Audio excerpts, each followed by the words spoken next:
జై వీరబ్రహ్మ జై గోవిందమాంబ జై. నేను మీ కృష్ణమాచార్య శ్రీ బ్రహ్మపదం. 2024 సంవత్సరం సెప్టెంబర్ మాసం తులారాశి వారి యొక్క రాశిఫలం. శివాయ బ్రహ్మణే నమః. తులారాశి వారికి అదృష్ట స్థానం అయినటువంటి పంచమ స్థానంలో శని భగవానుడి యొక్క వక్రగతి ఒకవైపు, మిగతా గ్రహాల యొక్క గోచారవశాత్తు ఉన్నటువంటి పరిస్థితులను బట్టి చూస్తే ఒక విచిత్రవంతమైనటువంటి పరిస్థితుల సంభావ్యతగా ఈ మాసాన్ని మనం చూడొచ్చు. ఎంతో కాలంగా సానుకూలంగా ఉంది, అనుకూలవంతమైనటువంటి పరిస్థితుల్ని మనం చూస్తున్నాం. యోగదాయకమైనటువంటి స్థితిగతుల్లో జీవితం ఉంది అనుకున్నటువంటి స్థితిగతి నుండి పరిస్థితులు తారుమారయ్యేటువంటి అవకాశాలు ఉంటాయి. కొన్ని సందర్భాల్లో మన చుట్టూ ఉన్నటువంటి వ్యక్తులు, వాళ్ళ యొక్క మనసులు మారిపోయేటువంటి అవకాశం ఉంటుంది. ఎంతో కాలం మద్దతుగా ఉన్నటువంటి వ్యక్తుల యొక్క సమూహం కూడా మనకు ప్రతికూలం అవ్వవచ్చేమో. ఈ విషయం పట్ల జాగ్రత్తగా ఉండటం చెప్పదగినటువంటి సూచన. చేస్తున్నటువంటి వృత్తి, ఉద్యోగం, వ్యాపార సంబంధమైనటువంటి స్థితిగతులు ప్రతి విషయంలో కూడా శ్రద్ధ ఉంచాల్సినటువంటి పరిస్థితి గోచరిస్తుంది. ఆర్థికపరమైనటువంటి అంశాల్లో అన్నీ మీరై చూసుకోవాల్సినటువంటి పరిస్థితిలో ఆదాయం పెరిగినప్పటికీ కూడా ఖర్చులు విశేషంగా పెరుగుతాయి. ఒక్క పైసా కూడా చేతిలో నిలవనటువంటి స్థితిగతుల్ని మీరు ఎదుర్కోబోతూ ఉన్నారు. సమాజంలో మీ స్థాయి పెరగటమే కాదు, ఆర్థికపరమైనటువంటి స్థితిగతులు, కుటుంబపరమైనటువంటి అంశాలు అన్నీ అనుకూలంగా ఉన్నప్పటికీ కార్యాలయంలో మీ చుట్టూ ఉన్నటువంటి వ్యక్తుల నుంచి సహాయ నిరాకరణ జరుగుతూ ఉంటుంది. సాయం చేస్తాననుకున్న వ్యక్తులు సహాయం చేయకపోవటం, కొన్ని విషయాల్లో సహాయ నిరాకరణ చేయటం వల్ల మీ విధి నిర్వహణ సరిగ్గా లేని కారణంగా వృత్తి, ఉద్యోగంలో మీరు ఇబ్బందులు పడేటువంటి అవకాశం ఉంది. ముఖ్యంగా కెరియర్ విషయంలో కొత్త ఉద్యోగం చేద్దాం, కొత్త వ్యాపారంలోకి వెళదాం, ఉన్నటువంటి శాలరీ సరిపోవట్లేదని కొత్త వృత్తి, ఉద్యోగ సంబంధమైనటువంటి ప్రయత్నాలు చేయటానికి ఇది సరైనటువంటి సమయం కానే కాదు. ఏదో కారణంగా వృత్తి, ఉద్యోగాన్ని వదిలిపెట్టినా ఆర్థికపరమైనటువంటి అంశాల్లో రాబోయేటువంటి సందర్భాలు కొన్ని మిమ్మల్ని ఇబ్బంది పెట్టేటువంటి అవకాశం ఉంటుంది. కాబట్టి కెరియర్ విషయంలో రిస్క్ చేయటం అన్నటువంటిది మానుకోండి. ఇది కొన్ని ఇబ్బందికరమైనటువంటి స్థితిగతులకు కారణమై ఏం చెయ్యాలో అర్థం కాక, ఏమవుతుందో తెలియక సంఘర్షణతో కూడినటువంటి జీవన విధానంలో ఉండడానికి కారణమవుతుంది. కుటుంబపరమైనటువంటి అంశాలు బాగున్నాయి.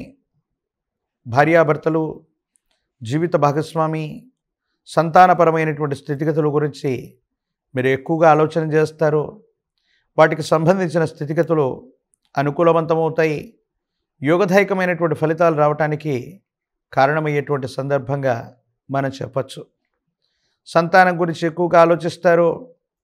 వాళ్ళకు సంబంధించినటువంటి పురోగవృద్ధి అవ్వచ్చు, సంతానానికి సంబంధించిన స్థితిగతులకు సంబంధించిన భవిష్యత్తు అవ్వచ్చు.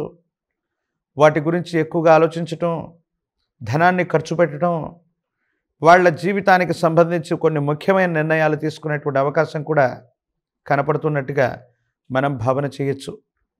ఏది ఏమైనప్పటికీ తులారాశి వారి యొక్క జీవన గమనంలో కొన్ని భిన్నమైనటువంటి ధృవాలు కలిగినటువంటి పరిస్థితులన్నీ ఒక్కసారిగా మీ జీవితంలో ఉంటాయి. ఏది మంచో ఏది చెడో విజ్ఞతతో మీరు తీసుకునే నిర్ణయమే అంతిమమైనటువంటి ఫలితాలకు కారణమవుతుంది. ఎంతో కాలంగా సజావుగా ఉన్నటువంటి పరిస్థితులు ఒక్కసారి ప్రతికూలంగా మారేటువంటి అవకాశం కూడా కనపడుతుంది. ఆరోగ్యపరమైనటువంటి అంశాల పట్ల కూడా జాగ్రత్త. ఉన్నటువంటి ఆరోగ్యపరమైనటువంటి అంశాలని ఎప్పటి నుండో నిర్లక్ష్యం చేసినటువంటి కారణంగా అవి తీవ్రమైనటువంటి ఆరోగ్య సమస్యలుగా మారి ఇబ్బందులు కలిగించేటువంటి అవకాశం ఉంటుంది. వీటి పట్ల తస్మాత్ జాగ్రత్తగా ఉండటం చెప్పదగినటువంటి సూచన.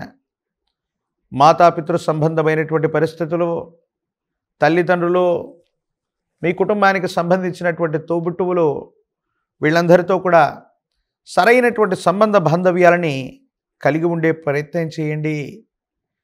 కుటుంబ సభ్యుల యొక్క చేదోడు వాదోడు మీకు అనివార్యమవుతుంది. కొన్ని సందర్భాల్లో సన్నిహితులు, కుటుంబ సభ్యుల కంటే కూడా స్నేహితులు, బయట వాళ్ళ యొక్క ప్రమేయాన్ని ఎక్కువగా కోరుకునేటువంటి మీకు ఇప్పుడు మాత్రం కుటుంబానికి సంబంధించిన కుటుంబ సభ్యుల యొక్క సహకారమే మీకు అనివార్యమయ్యేటువంటి పరిస్థితులు కనబడుతూ ఉంటాయి. ఏది ఏమైనప్పటికీ తులారాశి జాతకుల యొక్క జీవన గమనంలో కొన్ని భిన్నమైనటువంటి ఇబ్బందులు కలుగుతూ ఉన్నప్పటికీ కూడా సమన్వయంతో చాకచక్యంగా వాటిని పరిష్కారం చేసుకునేటువంటి అవకాశం ఉంది. కీలక సమయంలో మీ కుటుంబానికి సంబంధించిన కుటుంబ సభ్యులు, రక్త సంబంధీకుల యొక్క విశేషవంతమైనటువంటి మద్దతు కారణంగా మీ సమస్యలకి వాళ్ళు పరిష్కారాన్ని వెతకటమే కాదు, అవసరమైతే వాళ్ళందరూ కూడా మీ వెంట ఉన్నారన్నటువంటి సంకేతాన్ని ఇస్తారు. ఇది మనోధైర్యానికి కారణమయ్యేటువంటిది. ప్రత్యేకించి రాజకీయపరమైన, ప్రజా సంబంధమైనటువంటి పదవుల్లో ఉన్నవాళ్ళకి, లేదా రాజకీయపరమైనటువంటి రంగంలోకి వెళుతున్నటువంటి వాళ్ళకి పోటీ అనివార్యమవుతుంది. తీవ్రమైనటువంటి మానసికమైనటువంటి ఒత్తిడిలో ఉంటారు. కానీ ఖచ్చితంగా ప్రయత్నం చేస్తే మాత్రం అధికారయుక్తమైనటువంటి పదవిని మీరు పొందేటువంటి అవకాశం కనపడుతున్నట్టుగా మనం భావన చేస్తుండొచ్చు. నిరుద్యోగులకి ఉద్యోగకాలం, పరీక్షలు రాస్తున్నటువంటి విద్యార్థులు ప్రఖ్యాతి చెందిన కళాశాలలు లేదా యూనివర్సిటీల్లో సీటును సంపాదిస్తారు. ప్రథమ శ్రేణిలో ఉత్తీర్ణులయ్యే అవకాశం ఉంది. వివాహం కానటువంటి వాళ్ళు కొంతకాలం వేచి ఉండవలసినటువంటి పరిస్థితి, సరైనటువంటి సంబంధ బాంధవ్యాలు రాకపోవటం, వచ్చినా ఏదో కారణంగా వాయిదా పడటం మీకు అసంతృప్తి, నిరాశను కలిగించినప్పటికీ సమీపమైనటువంటి భవిష్యత్తులో ఈ సంబంధ బాంధవ్యాలు అనుకూలవంతంగా ఉంటాయి. సానుకూలవంతమైనటువంటి స్థితిగతికి ఇవన్నీ కూడా కారణమయ్యేటువంటి అంశంగా మనం చెప్పచ్చు. ప్రత్యేకించి తులారాశి జాతకులు మరిన్ని యోగదాయకమైనటువంటి ఫలితాలు పొందడానికి భాద్రపద మాసంలో వచ్చేటువంటి అమావాస్య అవ్వచ్చు, పితృకర్మల నివృత్తి చేసుకునేటువంటి ఈ మహాలయ పక్షం అవ్వచ్చు, మీ కుటుంబ సంప్రదాయాన్ని అనుసరించి మీ కుటుంబానికి సంబంధించి మూలమైనటువంటి వ్యక్తులు, గతించిపోయి ఉన్నటువంటి వ్యక్తుల యొక్క అంతిమ సంస్కారాలు సరిగ్గా చేసి ఉన్నా చేయలేకపోయి ఉన్నా ఈ మహాలయ పక్షంలో కానీ, అమావాస్య లాంటి తిథి రోజు కానీ మీరు చేసే పూజాది క్రతువులు, పితృదేవతలకు సంబంధించినటువంటి ఆరాధనలు మరిన్ని అనుకూలవంతమైనటువంటి పరిస్థితులకు కారణమవుతాయి. ప్రత్యేకించి పూర్ణతిథిగా పిలువబడేటువంటి పౌర్ణిమ నుండి అమావాస్య వరకు వచ్చే ఈ 15 రోజుల కాలంలో తెలుపు రంగులో ఉన్నటువంటి వస్త్రాల్ని ధరిస్తూ, క్షవరం చేయకుండా నేల మీదే నిద్రిస్తూ, ప్రయాణాది క్రతువులన్నీ మానివేసి మీ నియమిత కర్మల్లో మీరు చేసుకుంటూ ఇంటి ప్రాంగణంలో కానీ లేదా కార్యాలయ ప్రాంగణంలో కానీ, అంటే ప్రయాణాలు చేయకూడదంటే అస్సలు ప్రయాణం చేయకూడదని కాదు, ఎక్కువ దూర ప్రాంత ప్రయాణాలు చేయకుండా మీ వ్యక్తిగతమైనటువంటి జీవితంలో ఉన్నటువంటి పనులన్నీ చేసుకుంటూ ఒక దీక్షలాగా పితృదీక్షను సంపూర్ణం చేసిన, మీ గతించిపోయిన తల్లిదండ్రుల యొక్క చిత్రపటాలని ఎదురుగా ఉంచుకొని మీకు మీరుగా అనునిత్యం కూడా వాళ్ళకి సంబంధించినటువంటి స్థితిగతులకి ధూపదీప నివేదనని అర్పణ చేస్తూ, తెలుపు రంగులో మాత్రమే ఉన్నటువంటి వస్త్రాన్ని ధరించి నేల మీద మాత్రమే నిద్రిస్తూ, శాకాహారం, అది కూడా సులభంగా జీర్ణమయ్యేటువంటి ఆహారం తీసుకుంటూ ఏకభుక్తంగా ఉండేటువంటి దీక్షను తీసుకోండి. ఇదే మహోన్నతమైన పితృదీక్ష.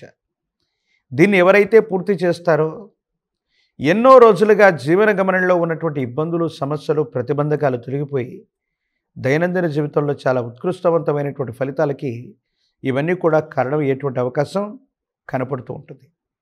ప్రత్యేకించి పంచముఖ రుద్రాక్షని, మహాకాలభైరవ రక్షను మెడలో ధరించండి. తీవ్రమైనటువంటి నరఘోష, నరదిష్టి, నరపీడల నుండి కూడా బయటపడేటువంటి అవకాశం కనపడుతుంటుంది.